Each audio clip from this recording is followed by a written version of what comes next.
650s, finally. Did you get a cup of tea? Good, good. Right, let's pop that in there. Pop that in there. Back of the door back on, and wow. Okay, 1, 2, 3, 4, 5. I want another look at that, because the startup screen in this is actually quite cool. 1, 2, 3, 4, 5. Look at that. That's so cool. So, the main readout between the Lux1 and the Lux2, you'll recognise it if you're still using the original Lux, but there's a couple of major differences. One of them being, we zoom this all the way in. Look how sharp, oh, it's covered in fingerprints, hold on. Look how sharp that screen is compared to the original Lux, which was a little bit blurry on the outer edges. But what Vaporesso have done, obviously, as time has progressed on from the release of the original Lux, these screens that Vaporesso are using have basically got a lot better, So, you've got the time there, which is a screensaver essentially. If we head back in and we press that, you'll see that it says tap the side button 3 times. So, 1, 2, 3. The locks went away. Now we can head into the menu.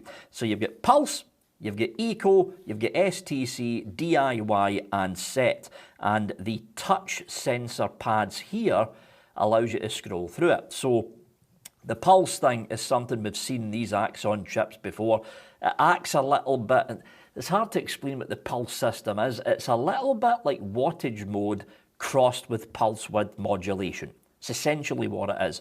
You've got Eco mode for battery saving mode, then you've got STC, which is all to do with temp control. You've got DIY, you've got Set, and then we're back into Exit. If we head into DIY, that's the one everyone's going to be interested in.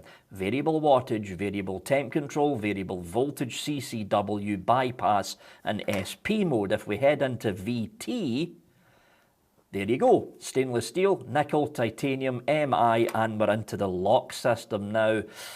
This has been a little bit of a bugbear with me with Vaporesso since they came out with the Pulse and Eco modes on the top level of their menus. If I was Vaporesso, I would get that and pop it into the buried DIY menu here and have variable wattage and temp control on the top level of the screen.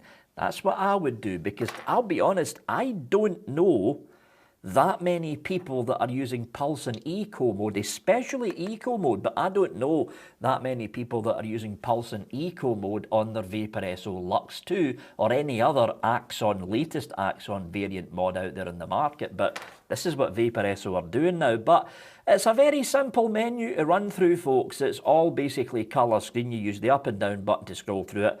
The V logo in the middle to actually go in. This is the main settings. There's loads and loads of settings in here. Loads of settings. Back into Exit again, and then we're back onto the main screen. Very, very sensitive touch sensors down here, unlike the original Lux, which sometimes screwed up. And there we go, folks. That is, I'm going to switch you off so I don't burn out the coil in this by accident. That is the Vaporesso Luxe2 kit with the NRG S-Tank. Let's head back up to the main cam.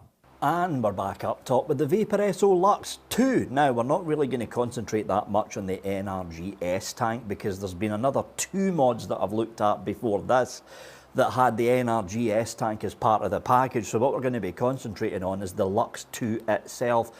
Temp control time, so single nickel 200 coil on the drop solo at 0.11 ohms, 420 Fahrenheit, and we're off.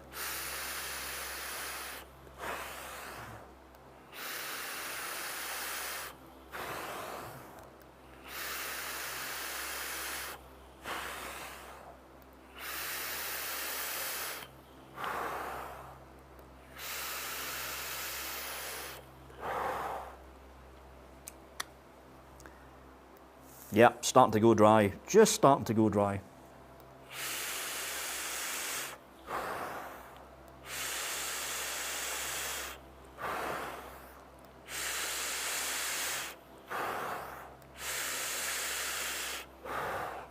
Very little vapour, very little flavour.